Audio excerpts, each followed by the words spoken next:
Hello students, কেমন আছো তোমরা? উইথ এসএস ম্যাম চ্যানেলে তোমাদের সবাইকে স্বাগত।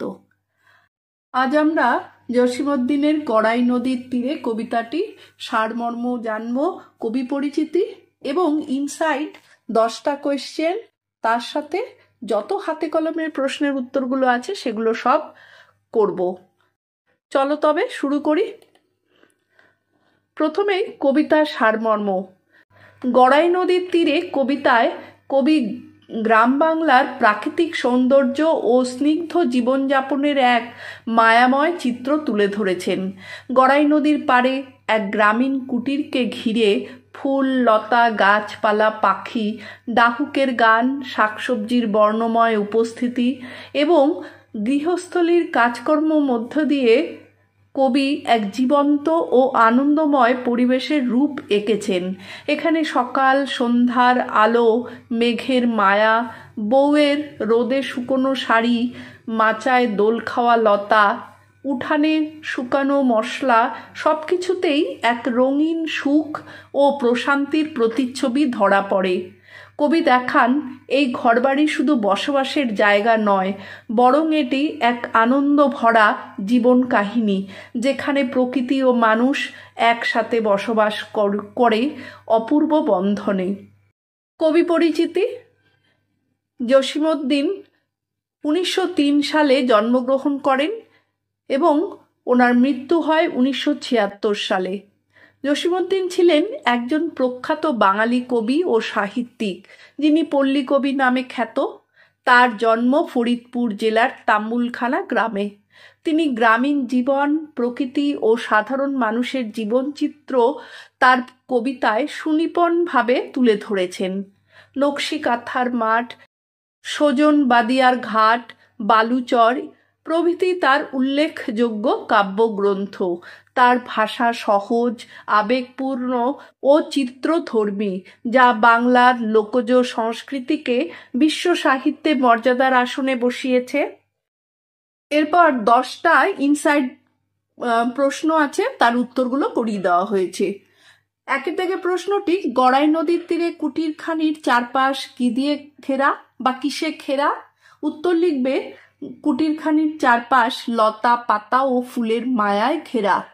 2 হলো, উঠানের কোণে কি ফোটে?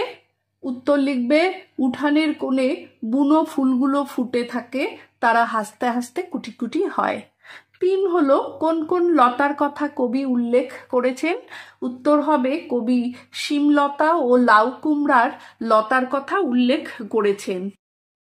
4 থেকে প্রশ্নটি, লতাগুলো কিভাবে দোল খায়? উত্তরে হবে, লতাগুলো আড়াআড়ি করে দোলায় দোলায় দুলে ওঠে। 5, লাল শাড়ি কোথায় রাখা হয়েছে এবং কেন? উত্তর হবে, লাল শাড়িখানি রোদে শুকানোর জন্যে উঠোনে দেওয়া হয়েছে। 6, ডাহুক মেয়েরা কোথা থেকে আসে এবং কি করে? উত্তর হবে, ডাহুক মেয়েরা এদো ডোবা থেকে ছানাগুলো নিয়ে আসে এবং গানে গানে কথা বলে বেড়ায়। 7, বনের পাখিরা কোথায় বসে গান ধরে? উত্তর হবে, গাছের শাখায় বসে বনের পাখিরা নির্ভয়ে গান ধরে। 8 থেকে প্রশ্নটি, উঠানে কোন কোন ডাল ও মশলা শুকানো হয়? উত্তর হবে, উঠানে মটরের ডাল, মুসুরের ডাল, কালিজিরা, ধনে, লঙ্কা ও মরিচ শুকানো হয়। 9 হলো, কবি রঙগুলোর মধ্যে কি তুলনা করেছেন? কবি লঙ্কা, মটর, মসুর, জিরা ও ধনের রঙের পাশে তুলনা করেছেন আলপনার রঙের মতো। 10, কবির মতে এ বাড়ির জীবনের কাহিনী কেমন?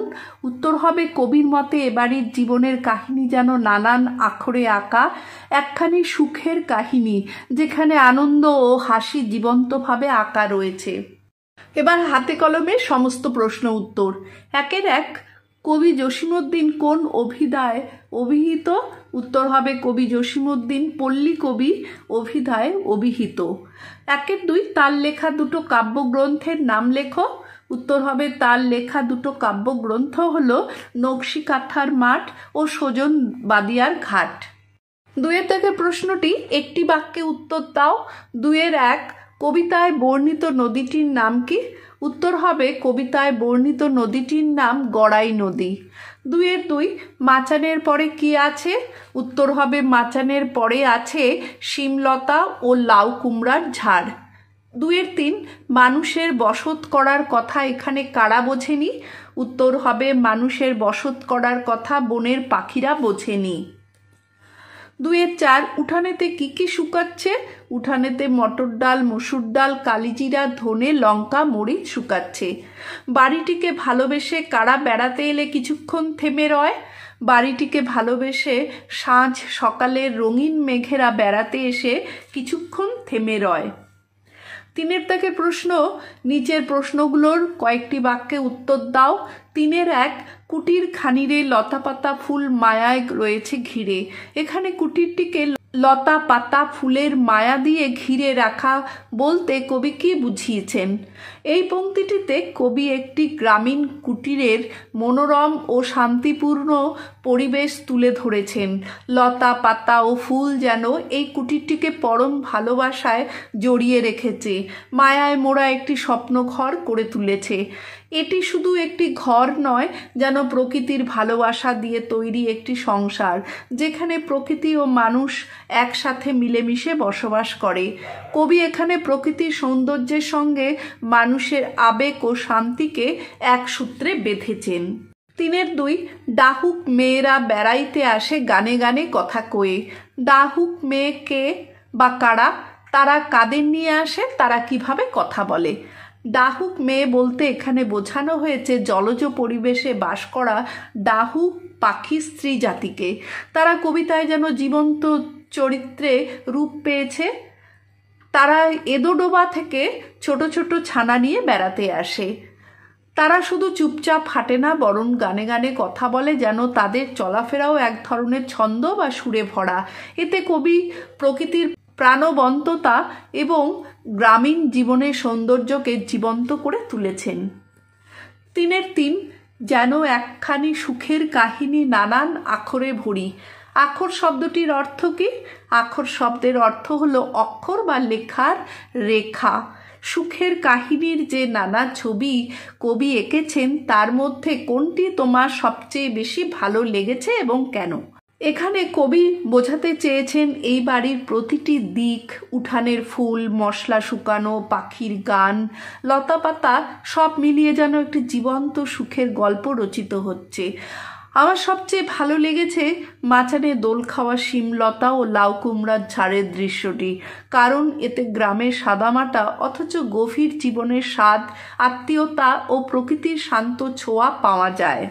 তিনের চার, কিছুক্ষণ যেন থামিয়া রয়েছে এবাড়ির ভালোবেসে, এবাড়িরে ভালোবেসে। রঙিন মেঘেরা বাড়িটিকে ভালোবেসে থেমে থাকে। এর মধ্যে দিয়ে কবি কি বোঝাতে চেয়েছেন? এই পংক্তির মাধ্যমে কবি দেখিয়েছেন প্রাকৃতিক সৌন্দর্য ও শান্তির টানে কেবল মানুষই নয়, প্রকৃতির নিজস্ব উপাদানও, যেমন সাত সকালের রঙিন মেঘেরা যেন এখানে এসে কিছুক্ষণ থেমে থেকে প্রশান্তি অনুভব করে।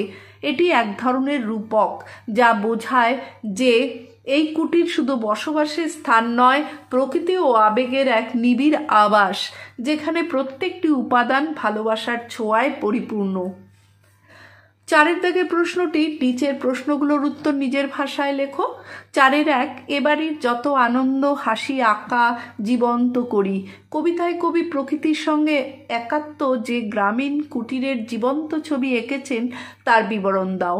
কবি গড়াই নদীর তীরে কবিতায় একটি গ্রামীণ কুটিরকে কেন্দ্র করে প্রকৃতি ও মানুষের মধ্যে ঘনিষ্ঠ সম্পর্ক তুলে ধরেছেন। ছোট কুটিরের চারপাশে আছে ফুলে ফলে ভরা বাগান, উঠানে শুকানো মশলা ও শাড়ি, ডোবার ধারে জল পাখি, গাছে বসে গাওয়া পাখির গান, আর উঠানের কোণে বুনো ফুলের হাসি। এই কুটির যেন প্রকৃতির কোলে লালিত এক সুখী সংসার, যেখানে মেঘেরা পর্যন্ত ভালোবাসে। চারের দুই, গড়াই নদীর তীরে কবিতায় কবি পরম মমতায় গ্রামীণ কুটিরের ছবি এঁকেছেন। আমাদের প্রত্যেকেরই নিজের বাড়ির সঙ্গে এমন একটি মমতাময় সম্পর্ক আছে।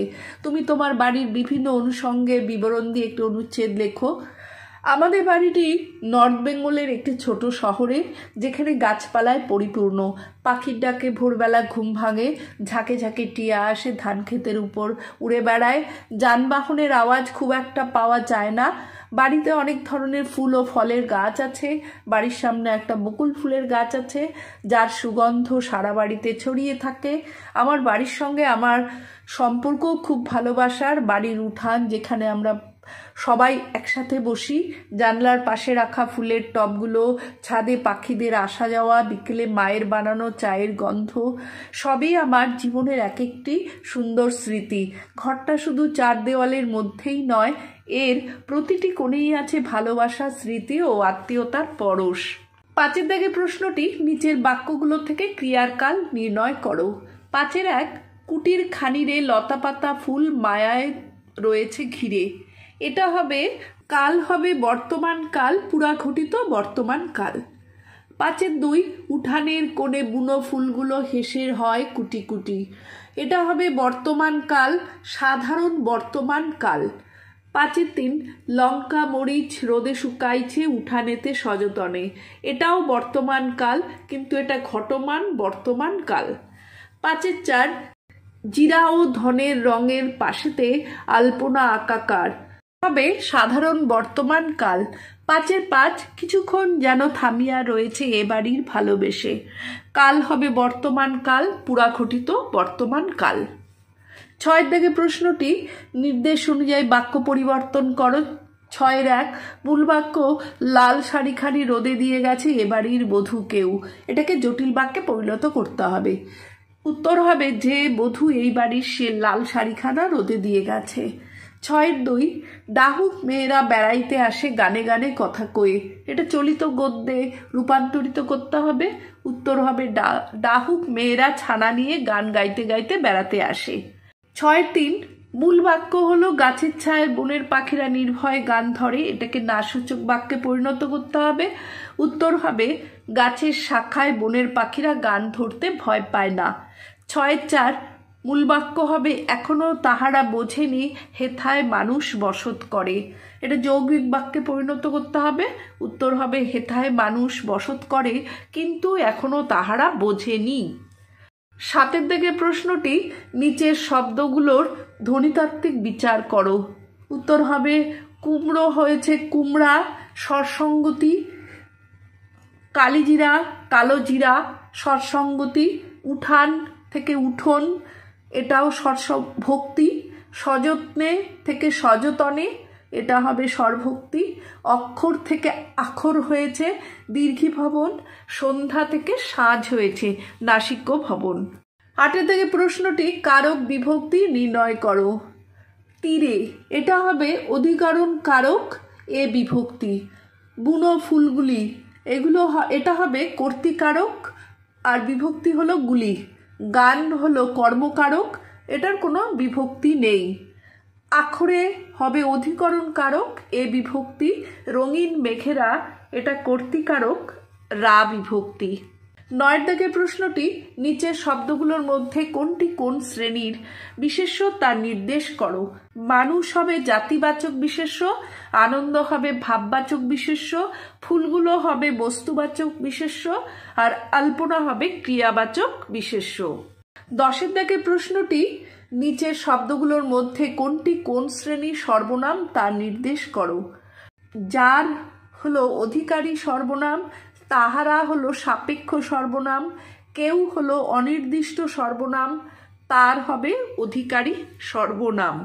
11 থেকে প্রশ্নটি, এদো, লাল, বুনো, রঙিন বিশেষণগুলোর সাহায্যে নতুন শব্দবন্ধ তৈরি করো। এদো, এদো ডোবা হতে পারে। লাল, লাল শাড়ি, লাল ফুল হতে পারে।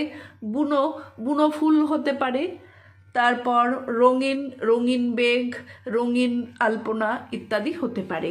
তাহলে জসীমউদ্দিনের লেখা গড়াই নদীর তীরের কবিতার সমস্ত হাতে কলমের প্রশ্নের উত্তর এবং 10টা ইনসাইড প্রশ্ন এবং সারমর্ম ও কবি পরিচিতি হয়ে গেল। এর পরের দিন হবে তোমাদের নাটোরের কথা। আর এখনো যারা উইথ এসএস ম্যাম চ্যানেলটি সাবস্ক্রাইব করোনি, তারা চটপট সাবস্ক্রাইব করো আর লাইক শেয়ার কমেন্ট করতে একদম ভুলবে না।